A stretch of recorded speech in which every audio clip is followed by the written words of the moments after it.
انفسهم وازواجه امهاتهم قال الله تبارك وتعالى عز وجل في شان حبيبه الكريم الامين ان الله وملائكته يصلون على النبي يا ايها الذين امنوا صلوا عليه وسلموا تسليما۔ درود شریف پڑھیے۔ اللہم صلی علی سیدنا و مولانا محمد معدن الجود والکرم و آلہ وبارک وسلم صلاۃ و سلام علیک یا سیدی یا رسول اللہ صلی اللہ علیہ وآلہ وسلم۔ اونچی آواز میں صلاۃ و سلام پڑھیے۔ الصلاۃ والسلام علیک یا رسول اللہ، الصلاۃ والسلام علیک یا حبیب اللہ، الصلاۃ والسلام علیک یا نبی اللہ وعلی آلک واصحابک یا نور اللہ۔ اللہ کریم کا کروڑ ہا کروڑ شکر ہے جس کی عطا اور توفیق سے آج ہم جمعۃ المبارکہ 13 رمضان المبارکہ سن 1443 ہجری بمطابق 15 اپریل 2022 کا یہ جمعہ مرکزی جامع مسجد انواری ممتاز آباد ملتان میں اس کی برکتیں ہم لوٹ رہے ہیں۔ اللہ کریم کا شکر ہے جس نے ہمیں ماہ رمضان جیسی عظیم نعمت سے نوازا، جس میں روزہ، تراویح، قرآن کی تلاوت کرنا، سننا، تراویح پڑھنا، پڑھانا، صدقہ، خیرات، زکوٰۃ، عطیات، غریبوں کی امداد، ساری و افطاری کے نظارے، اور ہر طرف بہار ہی بہار ہے، رونق ہی رونق ہے۔ مسجدوں کی رونقیں بڑھی ہوئی ہیں اور قرآن کی تلاوت کرنے والوں کی تعداد میں اضافہ ہے۔ جگہ جگہ ساری و افطاری کے دسترخوان ہیں۔ مسلمانوں کے دل نرم ہیں اور وہ اللہ کو راضی کرنے اور اس کے رسول کو راضی کرنے میں لگے ہوئے ہیں۔ رمضان المبارکہ کے اندر بے شمار شخصیات، اسلام کی شخصیات ایسی ہیں کہ جن کے آراس بھی ہیں، ولادت بھی ہے، شہادت بھی ہے۔ تو آج بالخصوص امہات المؤمنین میں سے ام المؤمنین سیدتنا عائشہ الصدیقہ بنت صدیق اکبر رضی اللہ تعالی عنہ کا ذکر خیر میں نے کرنا ہے، آپ سماعت کیجئے گا۔ ان کے بارے میں سیدی اعلیٰ حضرت عظیم البرکت عظیم المرتبت الشاہ امام محمد رضا خان رحمۃ اللہ تعالی علیہ نے کیا خوب کہا ہے۔ ارشاد فرماتے ہیں، بنت صدیق آرام جان نبی، اس حریم براکت پہ لاکھوں سلام۔ کیا بات ہے، کیا حسین تخیل، حسین انداز ہے امام اہل سنت اعلیٰ حضرت عظیم البرکت کا۔ تو حضور کی ازواج پاک کی تعداد ہے 11، مسلمانوں کی 11 مائیں ہیں جو حضور کی ازواج ہیں۔ آئیے ان کے نام سماعت کرتے ہیں۔ پہلی ام المومنین حضرت خدیجہ الکبریٰ رضی اللہ تعالی عنہا ہیں۔ پھر نمبر 2 حضرت سودہ رضی اللہ تعالی عنہا جو ام المومنین ہیں۔ نمبر 3 ام المومنین عائشہ الصدیقہ رضی اللہ تعالی عنہا۔ پھر ام المومنین چوتھے نمبر پر حضرت حفصہ رضی اللہ تعالی عنہا ہیں۔ نمبر 5 ام المومنین حضرت زینب بنت خزیمہ رضی اللہ تعالی عنہا ہیں۔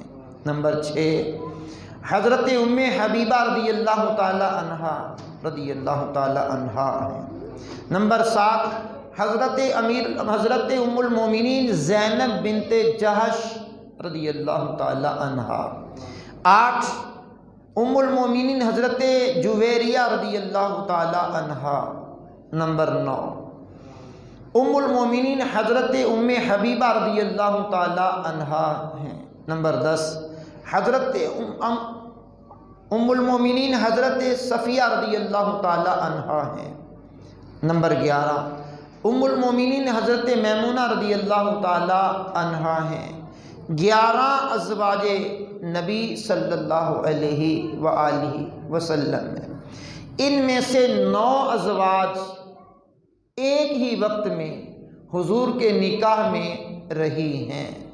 مسلمانوں کے لیے مثنا و ثلاثہ و رباع، 2 3 4 بس۔ پاک پیغمبر کا یہ بھی خاصہ ہے، حضور نبی کریم علیہ السلام نے کوئی بھی نکاح اپنی خواہش کے مطابق نہیں کیا۔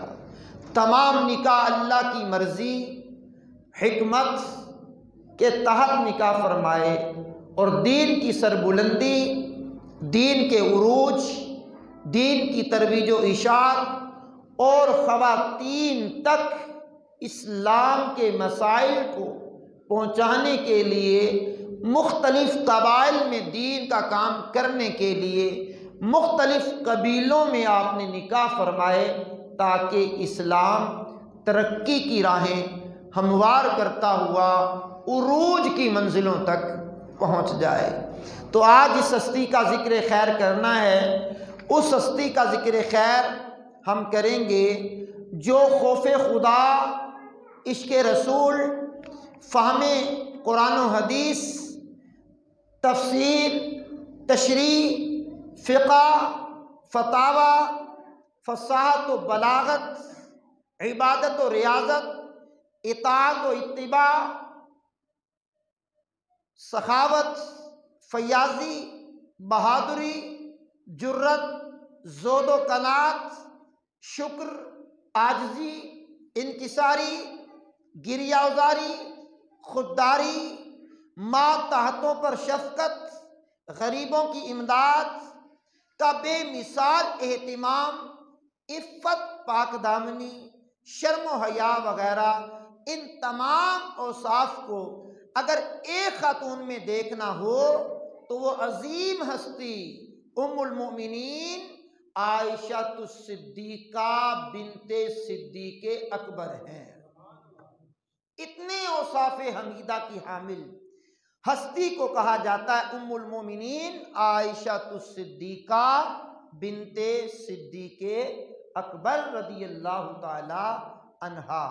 آپ کا ایک وصف ہے کہ آپ مفتیہ اسلام ہیں۔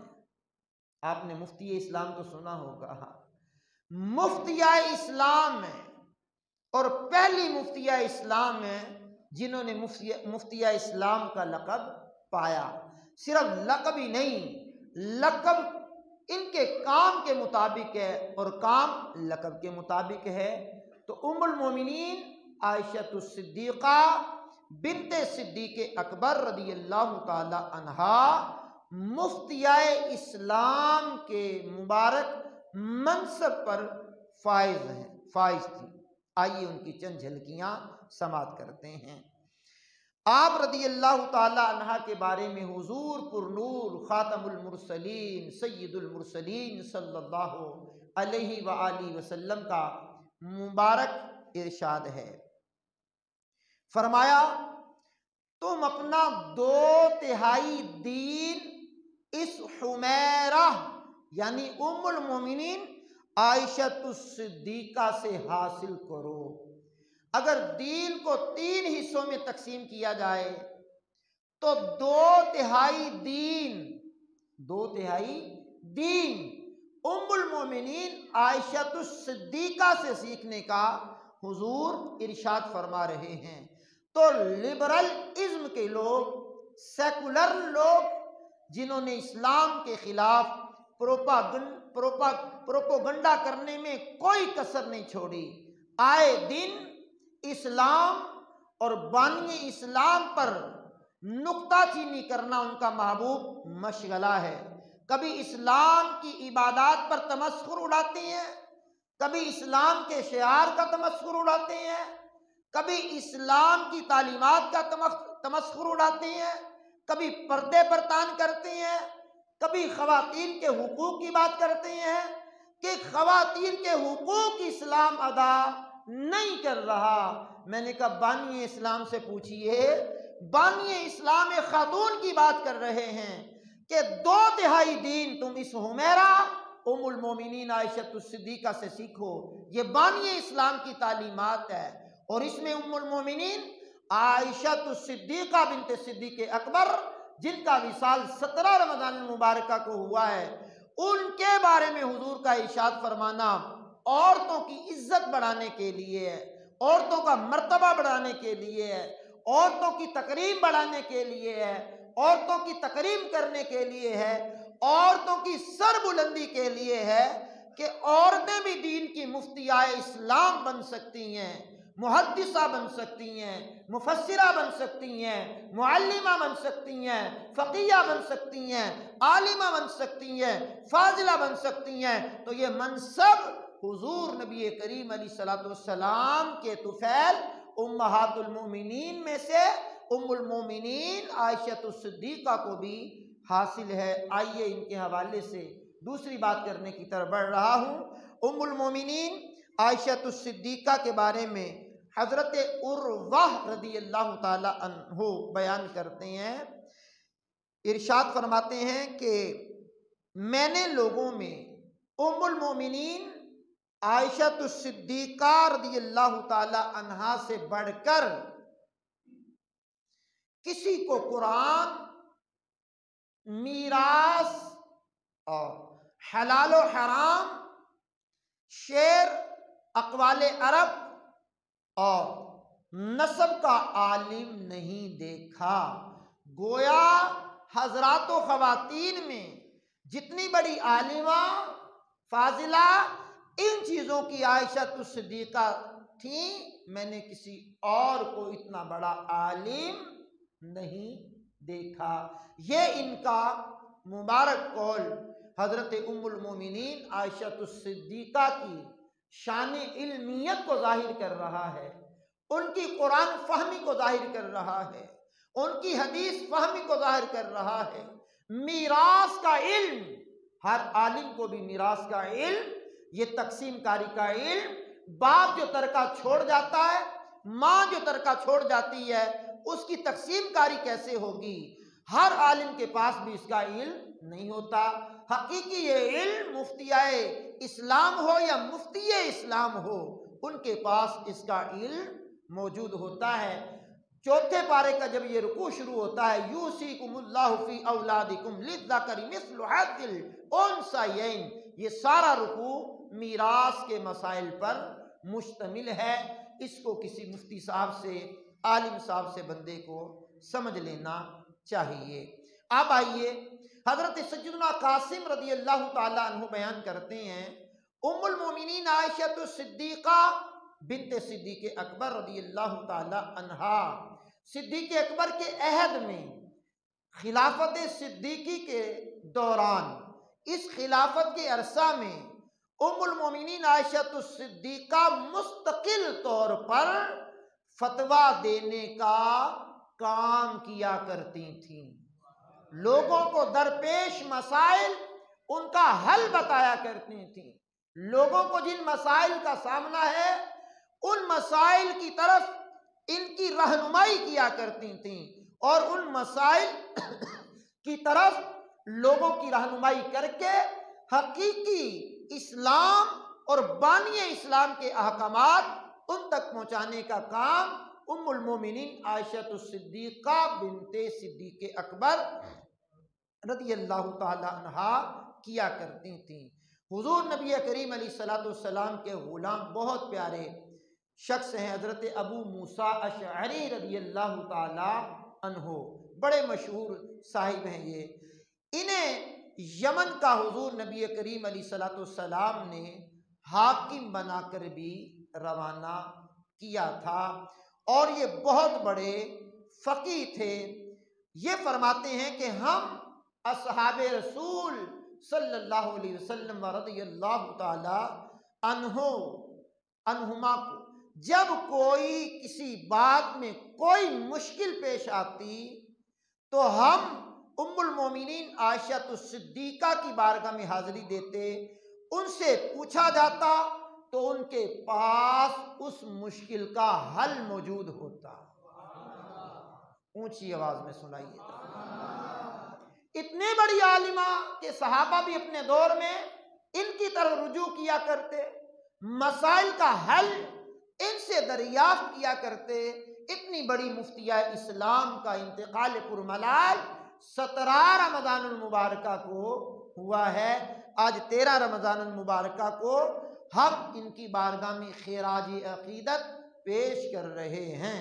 آئیے سنیے، ایک صاحب ہے جن کا نام ہے مسروق، اور یہ تابعی بزرگ رحمت اللہ تعالی علیہ ہیں، صحابہ کا انہوں نے زمانہ پایا ہے۔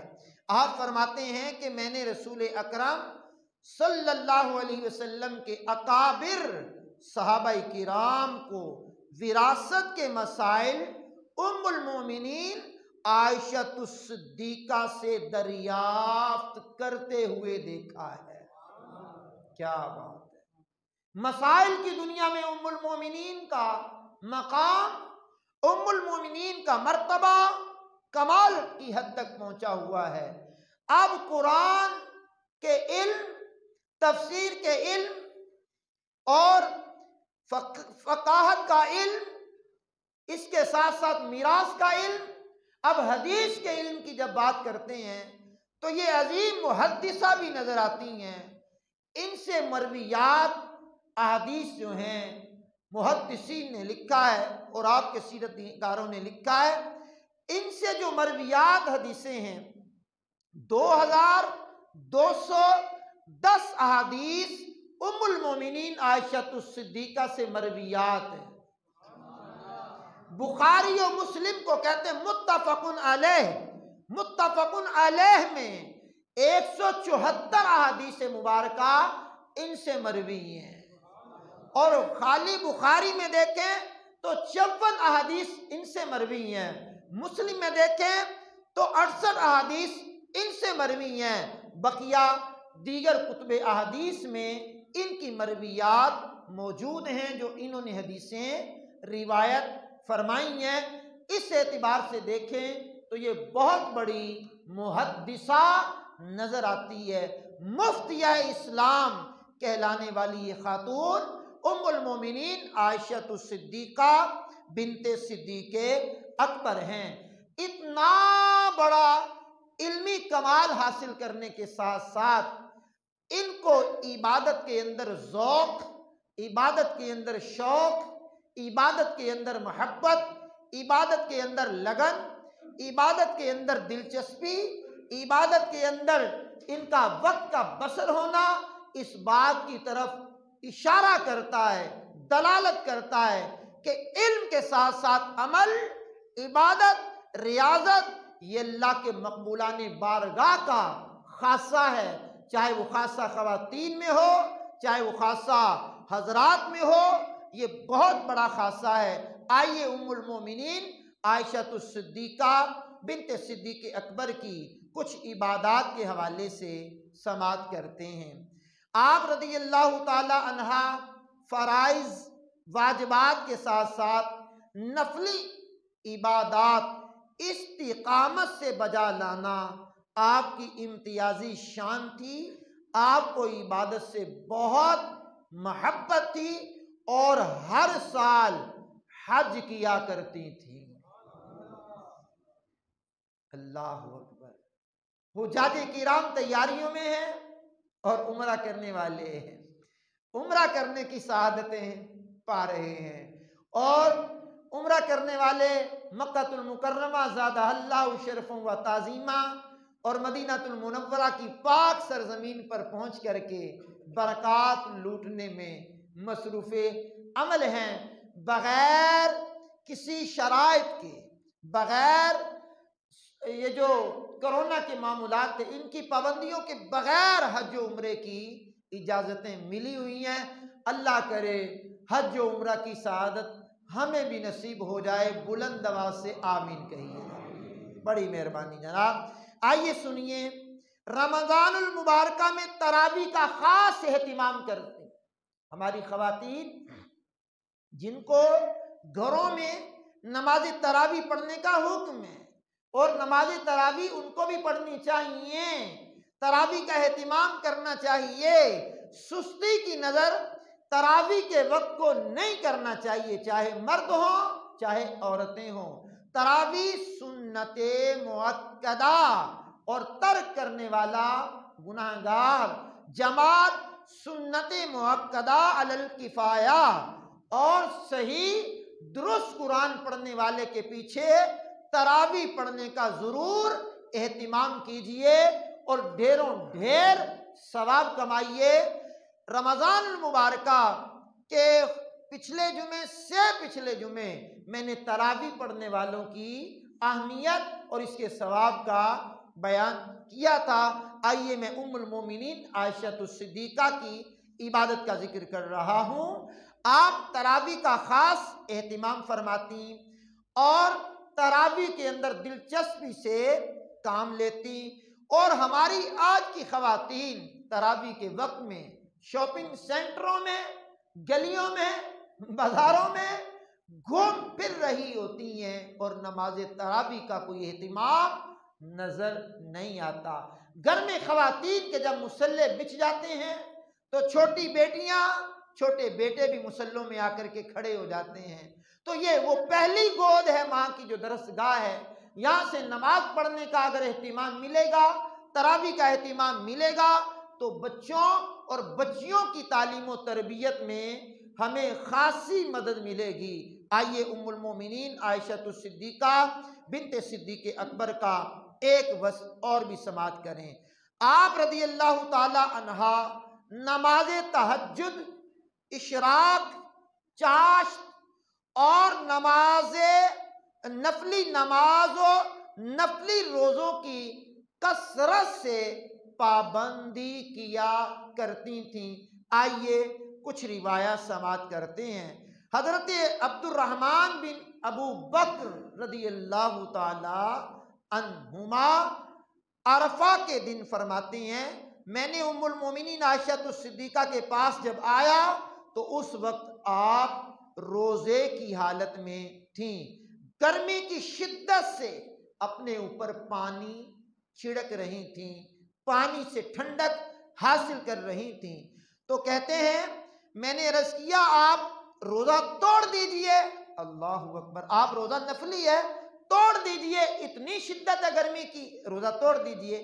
آپ نے فرمایا میں کیوں کر روزہ توڑوں جبکہ میں نے رسول اللہ کا یہ فرمان سن رکھا ہے، عرفہ کے دن کا روزہ 1 سال پہلے کے گناہوں کو معاف کر دیتا ہے۔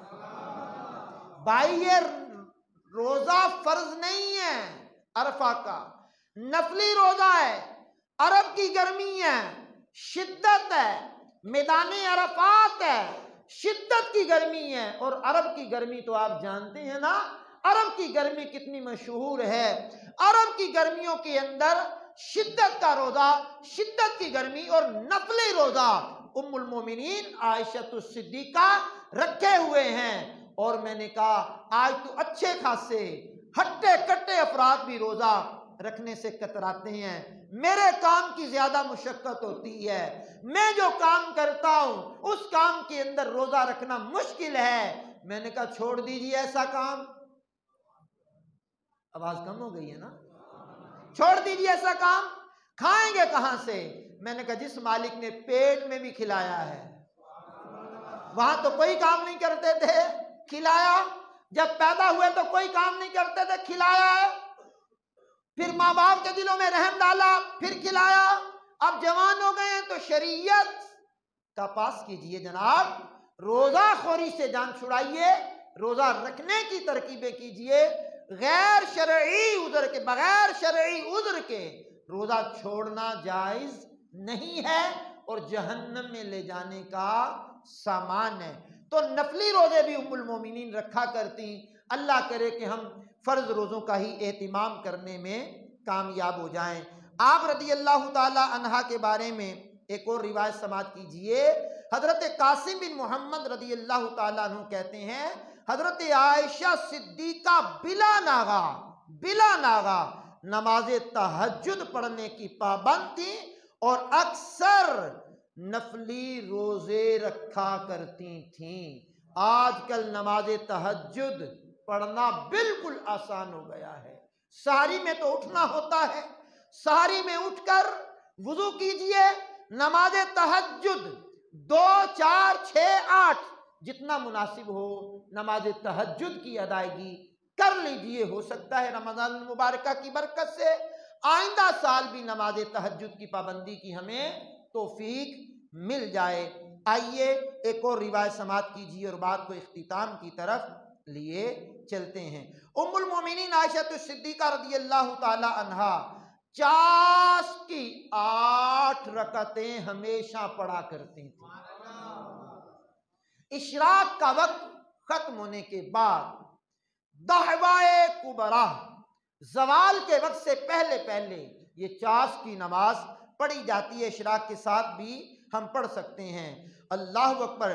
آپ فرماتی ہیں اگر میرے ماں باپ اٹھا بھی دیے جائیں، یعنی ان کا انتقال ہو گیا ہے، اگر مجھے خبر ملے کہ تمہارے ماں باپ زندہ ہو کر قبر سے باہر نکل آئے ہیں تو میں 8 رکعتیں پڑھے بغیر ان کو ملنے بھی نہیں جاؤں گی۔ فرمایا اتنی اہمیت ہے ان کے نزدیک چاش کی نماز کی۔ تو میرے عزیزوں، میرے کرم فرماؤ، میرے دوستو، میرے بزرگوں، ام المومنین عائشہ صدیقہ بنت صدیق اکبر رضی اللہ تعالی عنہا کا یوم وصال ہے 17 رمضان المبارکہ، اور 17 رمضان المبارکہ ہی کو جناب والا غزوہ بدر ہوا ہے۔ پچھلے سالوں میں ہم نے غزوہ بدر پر کلام کیا تھا، اس لیے میں نے چاہا کہ ام المومنین عائشہ صدیقہ بنت صدیق اکبر پر کچھ کلام کر لوں۔ اکثر و بیشتر لوگ صدقہ فطر کے بارے میں سوالات بھی کیا کرتے ہیں، پوچھا بھی کرتے ہیں، اور ہماری عادت کئی عرصے سے ڈائریکٹلی یہ ہو گئی ہے، ہم کہتے ہیں بھائی اجوا کھجور کا صدقہ دے دو۔ اونچی آواز میں سبحان اللہ سبحان۔ بھائی کھجور کا صدقہ بھی ہوتا ہے، کشمش کا بھی ہوتا ہے، جو کا بھی ہوتا ہے، اور گندم کا بھی ہوتا ہے، تو آپ ڈائریکٹلی گندم پہ کیوں آتے ہیں؟ جو مالدار لوگ ہیں وہ کھجور کا صدقہ دیں جناب، 2800 روپے کے قریب، کشمش کم و بیش 1600 روپے کے قریب، 560 جو اور 170 گندم کا ریٹ پورے پاکستان میں تحریر کیا گیا ہے کہ اتنا کوئی دے دے گا کم از کم تو وہ صدقہ فطر ادا ہو جائے گا۔ تو آپ ڈائریکٹلی چھوٹے پیمانے کی طرف کیوں بڑھتے ہیں؟ جب دنیا کا معاملہ آتا ہے تو اوپر کی طرف بڑھتے ہیں، جب دین کا معاملہ آتا ہے تو نیچے کی طرف بڑھتے ہیں۔ تو آپ کھجور سے شروع کر لیجئے، پھر آپ نہیں دے سکتے تو چلیے کشمش پہ آ جائیے، نہیں دے سکتے تو جو پہ آ جائیے۔ اب اینڈ تو اس کا پھر جو ہے گندم تو ہے ہی ہے نا، 170 روپے تو ہے ہی ہے۔ اپنے صدقات فطر بچوں کے بھی ادا کیجئے، بڑوں کے بھی ادا کیجئے، بالغ اور نابالغ اولاد کے صدقات فطر ادا کرنے کی کوشش کیجئے۔ اس میں زکوٰۃ کا بھی اہتمام اکثر لوگ کیا کرتے ہیں۔ زکوٰۃ اس کو بھی آپ نکالیے، سال پورا ہو جائے تو زکوٰۃ فرض ہو جاتی ہے، رمضان اس کے لیے شرط نہیں ہے، چاہے وہ غیر رمضان بھی ہو، تو جب فرض ہو جائے سال پورا گزر جائے تو زکوٰۃ نکالنے میں دیر نہیں کرنی چاہیے۔ زکوٰۃ کا اکثر لوگ سوال یہ کرتے کتنی ہونی چاہیے؟ جن کو نکالنی ہوتی ان کو سارا پتہ ہوتا ہے، کبھی کبھار وہ بھول بھی جاتے ہیں۔ تو 2.5% زکوٰۃ بنتی ہے مال کی، 40واں حصہ زکوٰۃ بنتی ہے مال کی۔ مثال کے طور پر 100 روپے کے پیچھے 2.5 روپے، 1000 کے پیچھے 25 روپے، لاکھ کے پیچھے 2500 روپے، اسی حساب سے آپ زکوٰۃ نکالیے۔ زکوٰۃ کے مصارف میں اپنے عزیز، اقارب، رشتہ دار، محلے دار، خاص قربت والے، پھر علاقے والے، شہر والے، اس کے ساتھ ساتھ دینی ادارے، مدارس، جامعات، یہ دعوت اسلامی الحمدللہ پوری دنیا میں جامعات اور مدارس کا جال بچھا چکی ہے۔ کنز المدارس کے نام سے اپنا تنظیمی بورڈ بنا چکی ہے، تعلیمی بورڈ، اس کے تحت سینکڑوں نہیں ہزاروں علماء، حفاظ اور حافظہ، عالمہ فاضلہ، عالم فاضل، مفتی بن رہے ہیں۔ تو ان اداروں کو بھی آپ اس موقع پر یاد رکھیے، اپنے عطیات، خیرات، زکوٰۃ اپنی دعوت اسلامی کو عطا کیجئے۔ یہاں پر بھی ہمارے بہت بڑا جامعہ جو سامنے چل رہا ہے، بن بھی رہا ہے، اور سینکڑوں طالبات زیر تعلیم بھی ہیں۔ آگے تعلیمات کا سلسلہ بھی ہماری انواری مسجد سے ملحقہ جامعات میں جاری بھی ہے۔